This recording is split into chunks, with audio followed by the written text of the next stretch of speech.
तो गाइस राधे राधे। मैं हूँ जबलपुर से, जिसे संस्कार धनी जबलपुर कहा जाता है, क्योंकि जो हमारा जबलपुर है वो आस्था, श्रद्धा और संस्कारों से भरा हुआ है।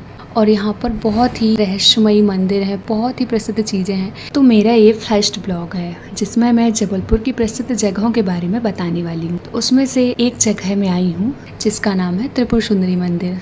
तो गाइस, यदि आप लोग नए हैं तो मेरे चैनल को सब्सक्राइब कर दीजिए। वैसे तो मेरा चैनल भी नया है, तो आप लोग भी न्यू हुए होंगे, और मेरे वीडियो को लाइक कमेंट करना ना। तो गाइस, यहाँ का रास्ता भी बहुत ही अच्छा है, जंगलों के बीच से रोड गई है, तो बहुत ही अच्छा लगता है। ये मंदिर भेड़ाघाट रोड पर हथियागढ़ स्थान में है। ये मंदिर 11वीं शताब्दी में राजा कर्णदेव ने बनवाया था। कहा जाता है कि यहाँ पर जो मूर्ति है वो भूमि से अवतरित हुई थी, इसको किसी ने बनवाया नहीं था। और ये जो मूर्ति है वो हजारों साल पुरानी है। पूरे साल यहाँ पर भक्त आते जाते रहते हैं। वैसे अभी यहाँ पर कम भीड़ है, नवरात्रि में यहाँ पर बहुत ही ज्यादा भीड़ रहती है। और सिर्फ जबलपुर के ही नहीं, बहुत दूर दूर से यहाँ पर लोग आते हैं। त्रिपुर का अर्थ होता है 3 शहरों का समूह, और सुंदरी का अर्थ होता है मनमोहक महिला। इसलिए इस स्थान को 3 शहरों की देवियों का वास कहा जाता है।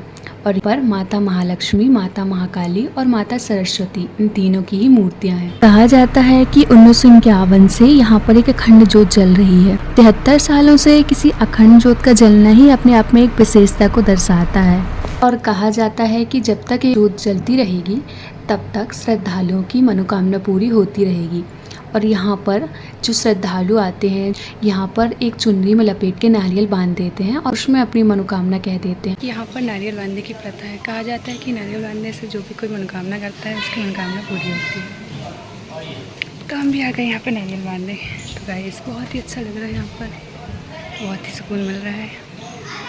और कहा जाता है कि सभी की मनोकामना यहाँ पर पूरी होती है। और गाइस, फिर हमने यहाँ पर पूरा मंदिर घूमा। पूरे मंदिर में नारियल ही बंधे हुए थे। सभी लोग यहाँ पर मनोकामना के लिए नारियल बांध के जाते हैं, और यहाँ पर अपना नारियल बांधा है, मनोकामना कही। फिर हम यहाँ पर शांति से बहुत देर तक यहाँ पर बैठे रहे, क्योंकि हमें बहुत ही अच्छा लग रहा था। फिर हमें लगाती है प्यास, तो हम यहाँ मंदिर में देखते हैं कि यहाँ पर एक हैंडपम्प है, और मैंने हैंडपम्प से फिर पानी भरा। बहुत टाइम बाद हमने हैंडपम्प से पानी भरा तो पुरानी याद आ गई, क्योंकि अब तो हैंडपम्प जैसे देखने ही नहीं मिलते हैं। और फिर हमने यहाँ पर पानी पीने के बाद फिर थोड़ा और बैठते हैं, और उसके बाद हम जाने लगते हैं। मंदिर के बाहर भी तरह तरह की दुकानें लगी थी, जिसमें बलून्स भी थे और भी बहुत सारी चीज़ें यहाँ पर थी। प्रसाद वगैरह भी मिलता था। और फिर हम थोड़ा देर पैदल जाते हैं। उसके बाद हमें एक और मंदिर मिलता है, माता बगलामुखी का मंदिर, और फिर हम यहाँ पर भी दर्शन करने जाते हैं। हम मंदिर से आने के बाद मेरे पेट में तो चूहे कूदने लगे थे। मुझे तो बहुत ही भूख लगाई थी। तो मैं थोड़ी दूर चलने के बाद मुझे एक दुकान मिली, जिसमें मैं पहले तो चाट खाती हूँ, बट उससे भी मेरा पेट नहीं भरता, तो मैं फिर एक डोसा भी खा लेती हूँ। खाने के बाद मेरा पेट फुल हो जाता है। उसके बाद मैं घर की ओर निकल जाती हूँ। तो गाइस, ये मेरा फर्स्ट ब्लॉग था। यदि आप लोगों को जबलपुर की और भी प्रसिद्ध चीज़ें और रहस्यमय जगहों के बारे में जानना चाहते हैं, सो प्लीज़ मेरे चैनल को सब्सक्राइब कर दीजिए और मुझे सपोर्ट करिए। और मेरे वीडियो को लाइक कमेंट करना ना भूलें। Thank you so much.